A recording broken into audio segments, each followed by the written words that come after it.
All right, then I would like to introduce our guest speaker for today.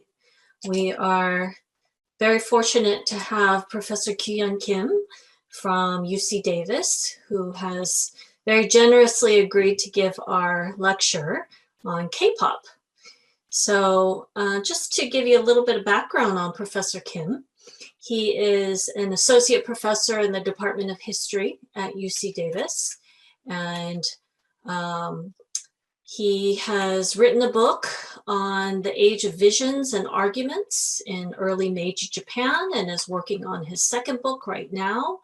And we're quite fortunate to have him because not only is he a very well-respected Japanese historian, but he also is a Korean historian and is talented enough to be able to do both. And so we are fortunate that even though he is in California currently, and it is very late at night on Sunday evening for him, he is still willing to do this lecture for us. So without further ado, Professor Kim, I will let you take it away. And in the meantime, I am making you co-host so you can share your screen. Okay, let me see whether it works. All right, so can everybody see the PowerPoint? Yes. Okay, do you see the, for some silly reason, I cannot see it myself. So anybody can see everything here without problem? Yes. Okay. All right. Okay. All righty. All right, let's begin. Thank you for Leanne for inviting me to this. But I have to first to preface it with the disclaimer. So first of all, I'm not a specialist in K-pop. Studying K-pop, by the way, you might think like this is not an academic pursuit, but recently there was a massive conference. I believe it was held in England or somewhere in Europe. There was a conference organized on BTS, and I was anecdotally told by a person who went there that she has never attended a conference with more paper proposals than this one. So there were literally hundreds, possibly, I don't know how large the number, but there were so many paper proposals all over the world. Academics wanted to write about BTS. So this is definitely a huge burgeoning field. I'm actually I know a lot more about Korean cinema. So if you want to ask me questions about that, I'd be happy to. I actually have been writing about Korean cinema for about 12 years at koreanfilm.org. Some of you might have heard about it. It's actually run by Darcy Pocket, a very famous Korean film critic. He also shows up a lot in Korean movies too. So he's my editor. And as Leanne has pointed out, I'm a Japan specialist. So I'm going to talk a little bit more about Japan. So this is, I mean, no same person would everybody would ask you to talk about K-pop, and then they would probably give you a very different take on it, and it was very individually different. But why don't we just I'll just give you my take. I would love to hear your questions about this and have an exchange of ideas. So it begins with the very deceptive question: what is distinctive Korean about K-pop? This question is becoming irrelevant, and that's the theme of my talk. One of the themes of my talk. After a while, I think people will just stop caring about what is Korean about K-pop. Just as what is Korean about new Korean cinema is no longer going to be that important. So that is related to my second theme, which is what is going to happen to K-pop if the current trends and dynamics in the genre continue into the future. You can ignore that sentence. That's like 국뽕 champions of K-pop are not, 국뽕 is like ultra nationalist champions of K-pop. They are not gonna like it, what happens in the future. The concept of K-pop itself, like a Hallyu and new Korean cinema, has two layers. The first is that it's actually a label created by the media out of convenience because they just need to talk about this. So it's a grab back term. Like usually when you K-pop, there are any Korean artist, music artist, Yoon Jong-shin, someone like that can be put into K-pop sometimes. At other times, it is actually, people get really upset when you put some Korean singers into the K-pop, and I think, no, she's not K-pop. She's just a singer, and then like that get upset. So this term has it's absolutely fluid and has no like a dictionary definition at all. There's another dimension to it, which is basically K-pop as used by the industry, right? The music industry. And we're talking about global music industry. So really the significant thing for my point of view is that why is that, for example, the streaming services like iTunes and Spotify and so on are now recognizing K-pop. There are kind of differences there though. So like a Vivo, for example, still stubbornly puts up the main dashboard, the music videos done entirely in English. So they refuse to put this songs with like a Blackpink is not in Vivo. Maybe they have changed it in last several months, but last time I checked, they don't put so most of K-pop music are excluded unless, strangely enough, someone like a Monster X, who produce songs entirely in English. Then they are doing this in a really, really K-pop style, but it's actually in the dashboard. Okay, so let's keep that in mind. There is no settled definition of what K-pop is. So here are the general characteristics of K-pop. Young and beautiful singers engaged in technically complex dance routines, eclectic and trendy music. Colorful and sometimes Baroque music videos. Many music videos absolutely make no sense. It doesn't seem to have any story. I remember when one of the earlier reaction videos to 21, I think that was the band disbanded in 2015 to much regret. And then they showed there some of the, I guess, I'm the best and all that. And then the young junior high school American kid, this is so random. Yeah, it's like Asian stuff, right? All Asian stuffs are so random. That was a reaction. And so even in, I think, early 2010s, many Americans, I think it's still true though. I mean, there are still a whole bunch of Americans who don't know what K-pop is. And when they actually exposed to K-pop, let's say music video, their overarching reaction is confusion. Like, what the heck is this? I have no idea what they and of course, the very strong presence of fandoms and the social media activities that actually cut across different nations and generations and gender differentials. All of this is really interesting things going on right now. So since being a historian, Professor Yu is a historian, so let's start with the history of K-pop. So there's pretty much a consensus origin point and where the contemporary K-pop comes from. So that's Seo Taiji and the Kids as the pioneering band. Seo Taiji actually started as a bass guitarist for Shinawi. Shinawi was this progressive rock band. And their 4 albums beginning in about 1992 sold about 3.5 million copies, an unbelievable record at the time. This was still the time when all the music sales were made in the CD sales. There was virtually no streaming services.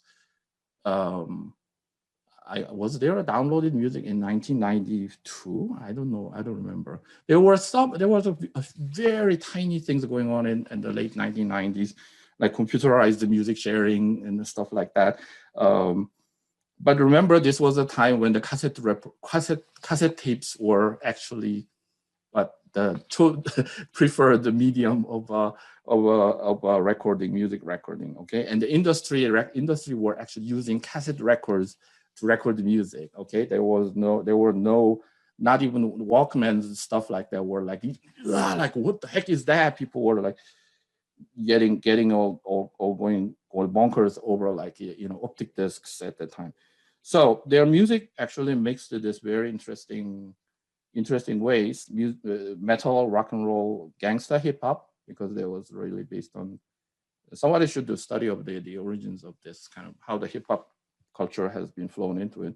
And interesting traditional Korean folk music. Now, this is also something that I have learned from talking with ethnomusicologists. And even the top layer K-pop actually uses a lot of traditional Korean music. So you cannot actually, you don't know where it is unless you know the sources. But if you know the sources, you can actually hear that. So yeah, like a 21 songs, like a CL songs, what is that? The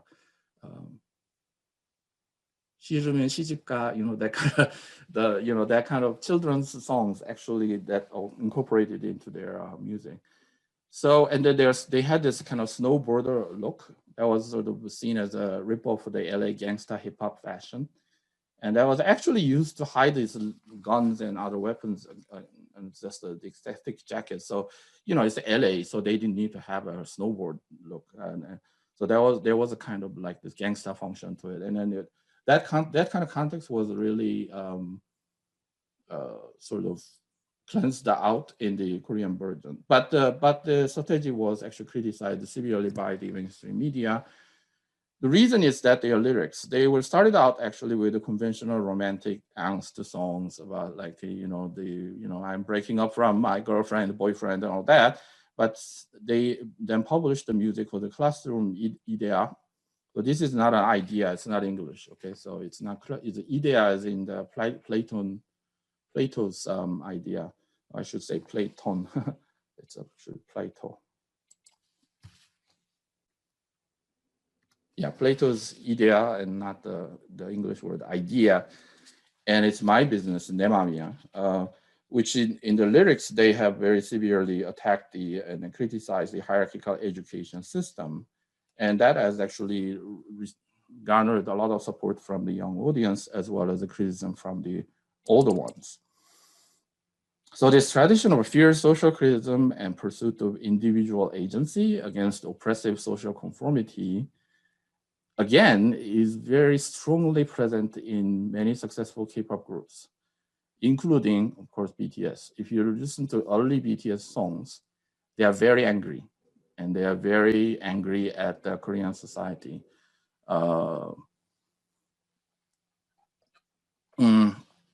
I'm sure many of you can come up with songs that actually has the lyrics like this.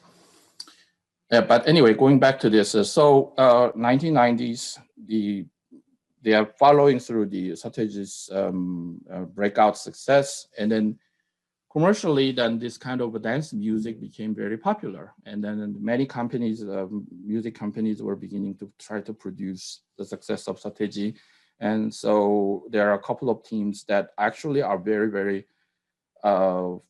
famous now. The dance duo Clan, which is one of the first groups to gain popularity in China, PRC, and boy bands Zex Keys and HOT. HOT is supposedly high five of teenagers. I have no idea what that means. The SM Entertainment is well renowned for a while for making this weird acronyms that makes absolutely no sense. And then God, and of course that's from JYP Productions. God was really, really successful. It was the first team, I think, in about 2000 and 2001, sell out 100 consecutive performances outside. So that's amazing thing.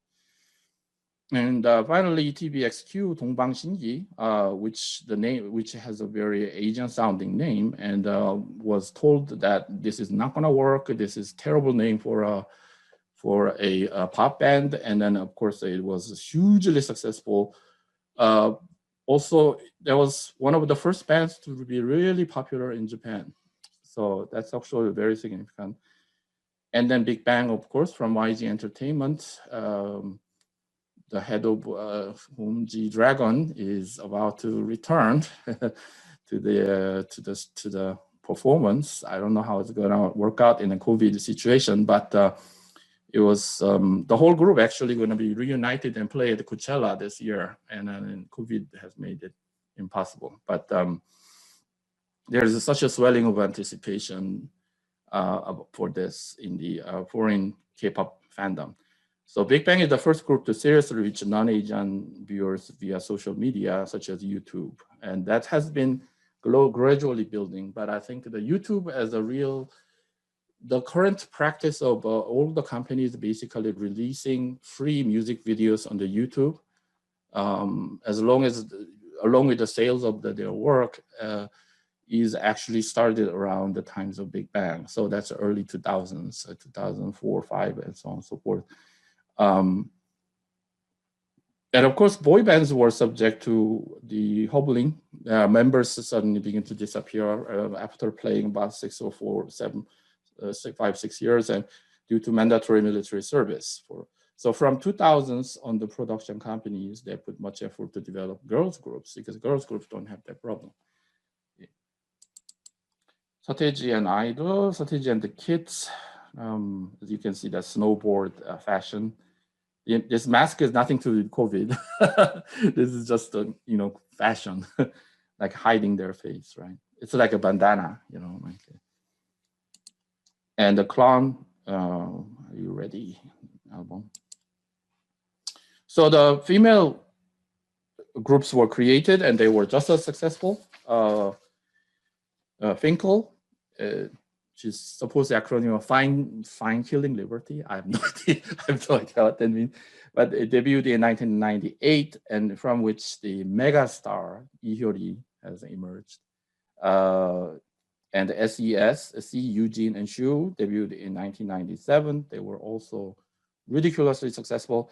And then SM Honcho Lee Soo-man was consciously recruiting among Sinophone and Japanophone diasporic populations. So initially, and this is tied to what I'm going to talk about later, initially they were thinking about finding Koreans living in China and Japan and the US who could speak English, Chinese, Japanese. So they were trying to put them into the groups so that they would have an overseas appeal. When they do a touring and then concerts, they can speak the languages where they're touring and so on. So that was the initial plan. And then eventually he graduated to actually training a singer from a very young age and create this multilingual artist who could appeal to the global market. So that's Boa. Now, Boa is still around, right? She's just released a new single, I think. And she's by now like an elder statesman of the whole genre. But she started out this as in the mold of Janet Jackson, very much like a dance singer, and then these practically designed to the appeal to the Japanese and English language market. And of course, she was very, very successful in Japan. Now, I'm gonna maybe talk about this maybe later, but it's not like the Japanese were not tried to do this and then breaking into the global market. For example, there were Japanese artists like Utada Hikaru, who was a complete bilingual, and she was like actually a student at Columbia University. And so she was extremely popular at that time, I remember. And for some reason in Japan, this globalizing effort did not take the way Korea did. So why that's the case is actually I've seen a lot of ink spilled among Japanese industry insiders about like, what is it going on? Why has not that happened in Japan? And it should be Japanese J-pop that should be actually conquering the world like they did. Why didn't Japan have a BTS? That's not. So anyway, so this shows that nearly 20 years ago, the big three entertainment companies like JYP, YG, and Isuman, which is actually all one commonality among them is that they are all actually created by former or practicing artists themselves. So these are not companies created by MBAs and law school graduates. These were actually created by artists themselves who have taps on the artistic trends of the time, right? The commercial trends of the times, I should say. Park Jin-young himself, a very idiosyncratic singer-songwriter producer with numerous hit songs under his belt, was quite open about influence Afro-American music in his career. YG Entertainment, Yang and Sok, a dance crew member of Sateji and the Kids, imported LA-based hip-hop culture and stylings. One of the K-pop side, I think, Gray Eminence, a guy who really calls the shots behind, is Teddy Park. And I think Teddy Park is the in-house composer, now is head of the Black Label at YG, and he is a member of this innovative Korean hip-hop group, 1TYM. He was active from 1998 to 2006. And he was the main contributor to nativizing American hip-hop into the Korean style. And he's definitely one of the people who invented K-pop. Not that there's a group of people who just invented this. It just happened along the way. So in the earlier phases, K-pop and in fact the Korean wave, Hallyu in general, was actually really centered at the Asian market first, and then they tried to launch, and then they had a problem getting into the American market. American market is in a way the last frontier of the Korean Hallyu. The runaway success of Gangnam Style via YouTube has not been interesting fizzled. So the interesting example to here is why Gangnam Style, which was such an enormous hit in the rest of the world, still holds the record as the most seen YouTube video, I believe, in entirety, if I'm not mistaken. You can point out to me if I'm wrong, but we can tell for the foreseeable future, no matter how popular BTS is, they will never be able to produce a music video that has more clicks than Gangnam Style, not for a while. So Gangnam Style was such a hit, and every American college that I know has a Gangnam Style video. University, you name the college, and it has a Gangnam Style video. UC Davis, of course, has one with a horse head, and then you know, like that, because we have a very good veterinarian school, and so it's insanely popular, but it was a failure in Japan. So what was the case? Yeah, seen by the huge success of TV star Bae Young-jun in early aughts Japan, this aggressive urban hip hop style and then parodies pastiche humor of Gangnam Style was not appealing to the majority of Hallyu fans in Japan. Well, Hallyu fans in Japan were used to cuteness as in kawaii expression, like in tiara, or gentle machismo as in TVXQ, which has actually a very good precedence in Japan's own culture. So some Japanese have argued that K-pop, when there are sales figures in estimate in, I think, around 2010, showing 40% dependency on Japanese consumers. So in other words, 40% of sales of all K-pop music was actually done by Japan. So they would say that if Japanese stopped buying Korean products, K-pop would just collapse overnight. So that was this anti-Korean opinions of some Japanese. Binko, there's a Yihori right here, who is such an incredible megastar. The fourth Amber album cover for TVXQ, TVQX, the Mirotic, 동방신기, the Mirotic, which is a really interesting music. I mean, I don't know much about music, but if you ask questions about me, I'll answer to you as much as I know. The recent trend is that they are reevaluating the quality of K-pop music, and many music scholars have actually come to defense of K-pop music. It's not as you know, people who say it's repetitive, don't know shit about it. I mean, you guys don't know what K-pop music is. There is actually recently in the New York Korea Society, they had this concert with a full orchestra, and they all played the K-pop music. You know, EXO's Mama, you know, and which sounds like, you know, John Williams Star Wars music, like like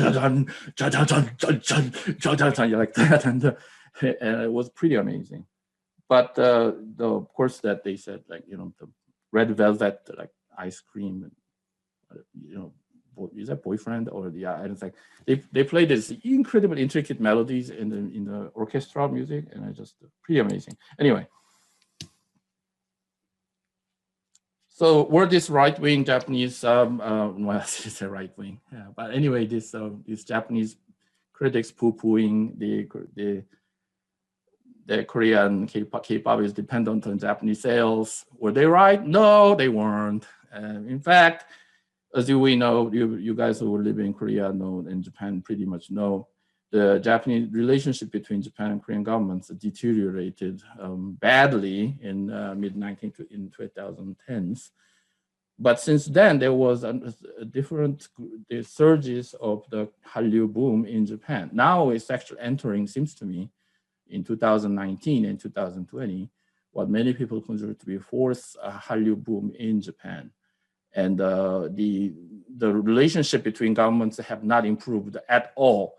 So this has nothing to do. In fact, they are trying very best to criticize and trying to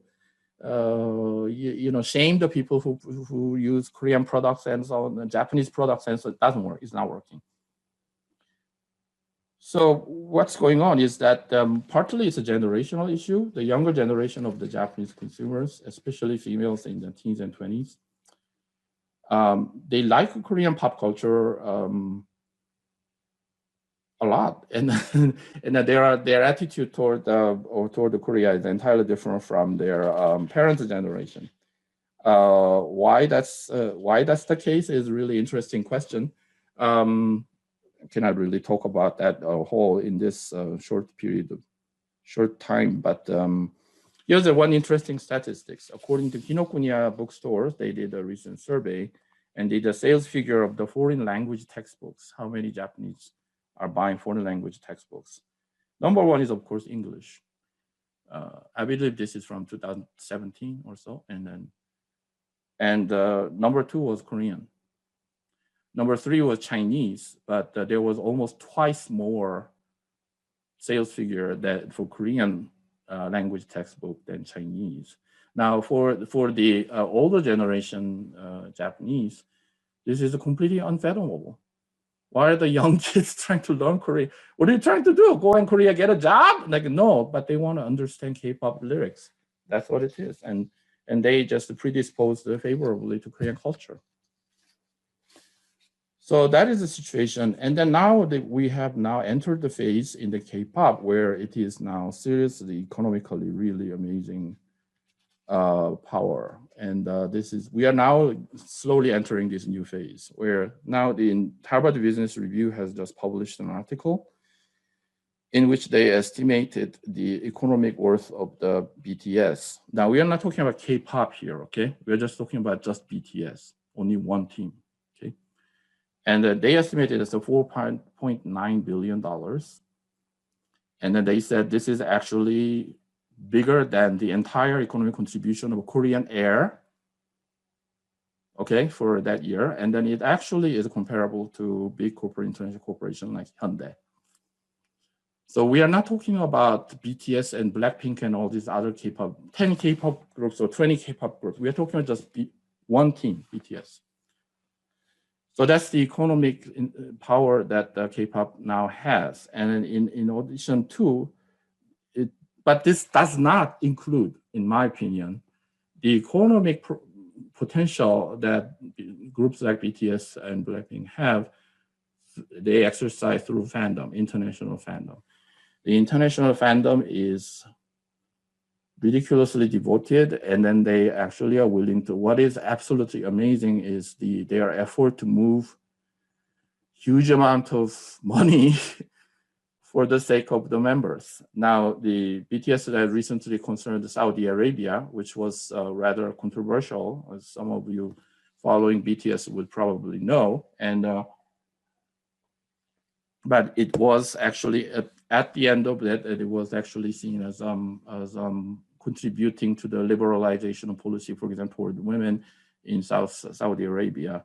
But of course, the economic potential of being able to do this kind of massive successful concerts in a place like Saudi Arabia, this is not something that all American artists can even do.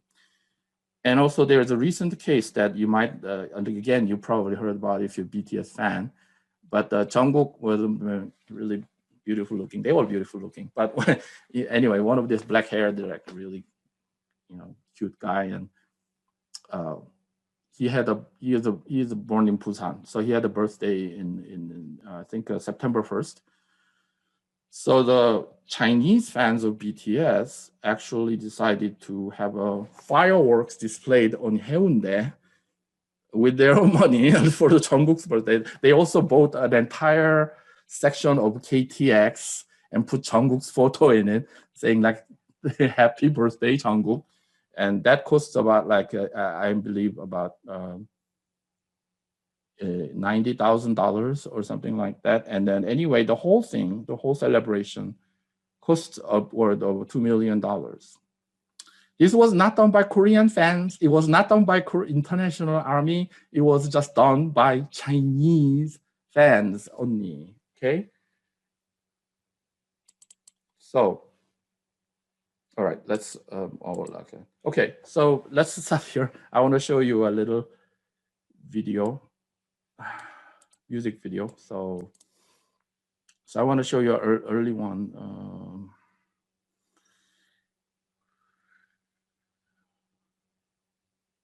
Okay, so let's show 21. So this is a music video by 21, I'm the Best. I'm sure some of you have seen it.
Okay, that was the 21. I'm the Best, which was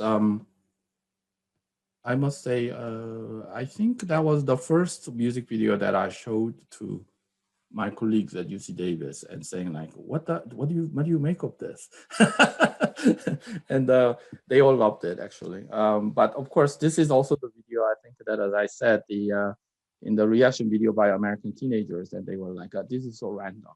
I have no idea what the heck is going on like that. Okay, so the K-pop is really huge industrial success now, and I think that it's actually much bigger than anybody had anticipated in the point of the early 2000s or even 1990s. But there's of course downside to this.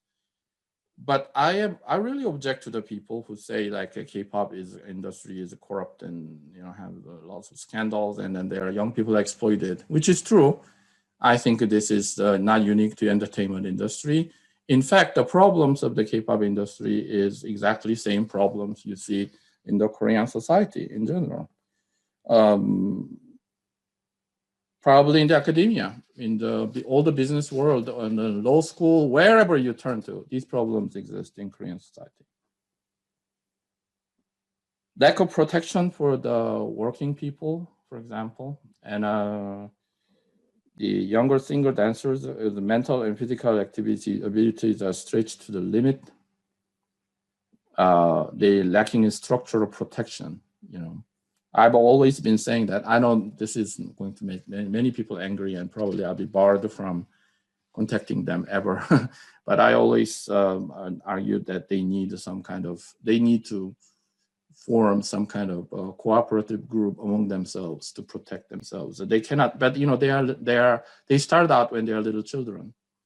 It is said that something to upward of maybe $100,000 to actually produce one K-pop singer successfully. So if they are not careful, they might end up being like an indentured servant. In other words, they were forever paying to the companies that the work that they took money to produce them make them into this kind of success.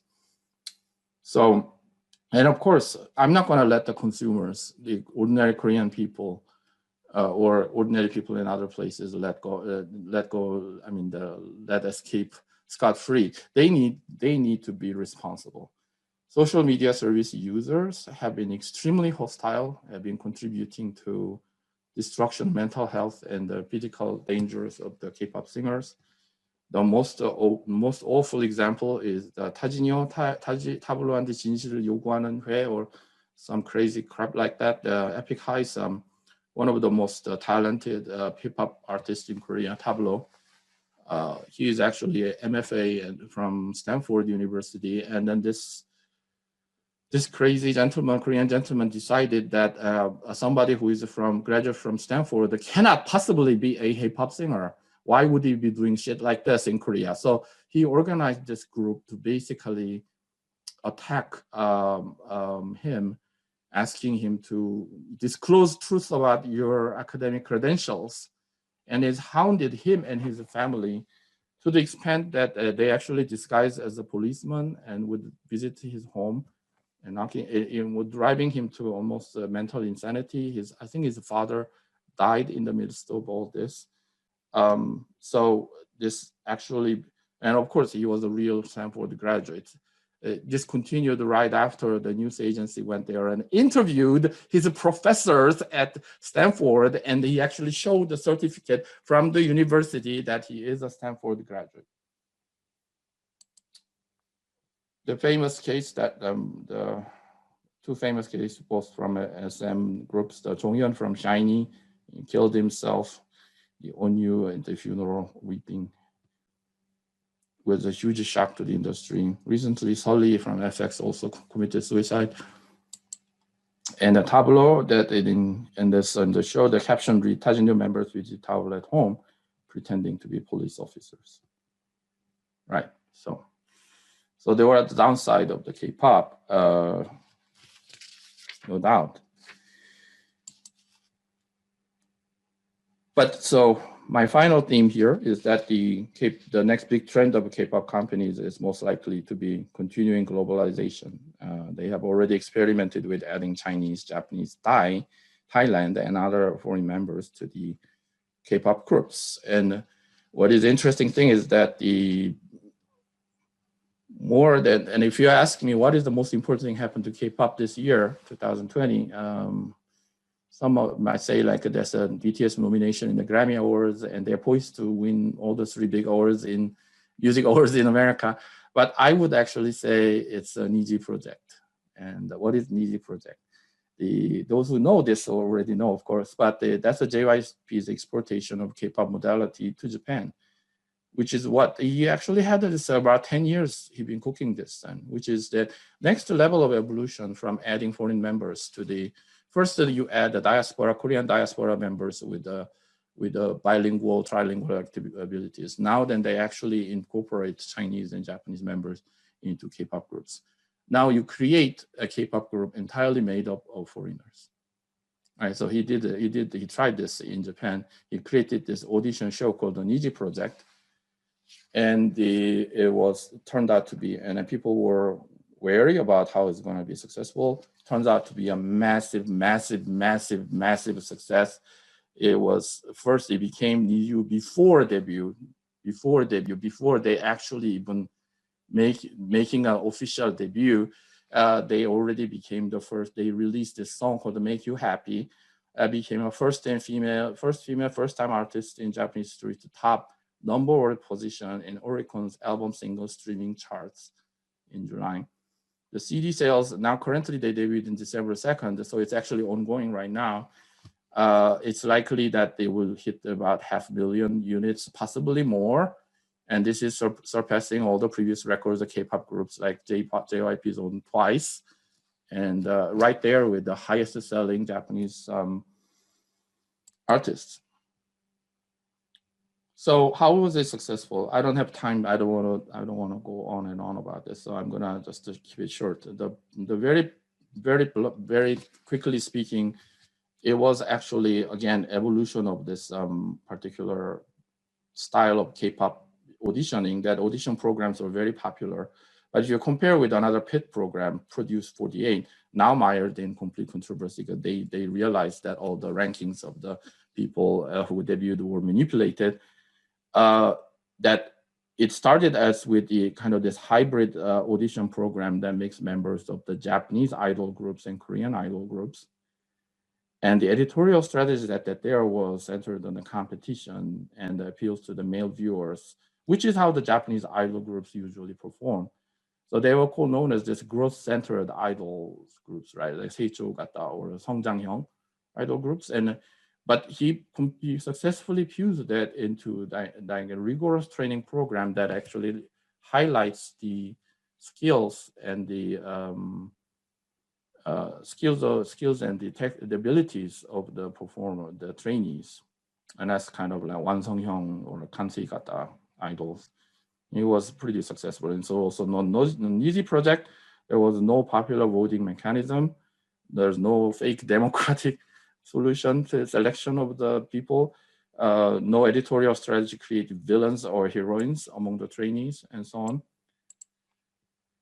And then J.Y. Park himself has participated. They were speaking polite and then non-condescending Japanese to the candidates. We focus on technical issues and positive messaging. So to the point that actually many business-oriented journals, I've read quite a few in Japanese, they took up J.Y. Park, Park Jin-young, and NiziU project as an excellent model for how to communicate to female company members, to the Japanese businessmen. If you are concerned about like encouraging and helping and not being hated by your female company members, watch NiziU project, and then it's real. I mean, I've seen I've read about a dozen articles really seriously saying this, and these are all like Sankei business and all this, and these are not entertainment business people. They are real business people, and they are really taken by Park Jin-young's behavior in this program. So this is NiziU members, very talented. They're definitely more evolved model. And J.Y. Park speaking in kind of okay, but not great Japanese in the program that's really catering toward Japanese. Okay, so I will. PowerPoint is done here, and then I'd like to show you the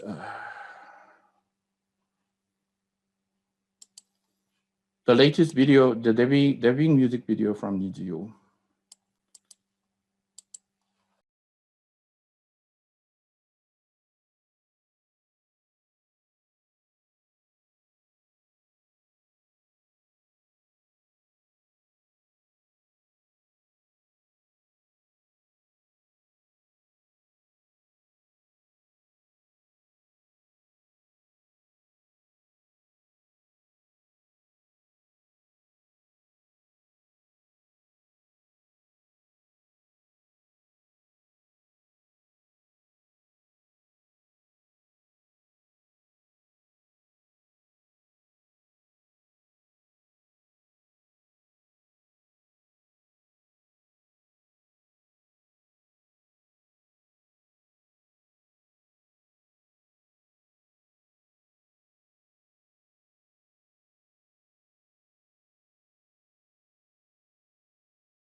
So I guess I could talk about I'll just talk about this thing. So I think the diversity is in fact one of the determining characteristics of contemporary Korean culture, despite this mono-ethnic nationalist ideology like Tanil Minjok, that stuff. But and then I would argue that it's impossible to essentialize Korean culture. So the first question is really not really that relevant. The question is that how is it going to emanating from Korea is really globalized. What's going to happen to people's perception of the South Korean culture? It has always been successful by absorbing what is outside Korea. Now that it's become so successful, the question is that what is going to, they will face the new challenges of defining their Korean identity, and there will be blowback from rest of the world if the Koreans do not do, if they continue to pretend that they are just Koreans and they can do whatever the Koreans think are appropriate only for the Koreans, then it's going to eat into this global success. Okay, I'm done.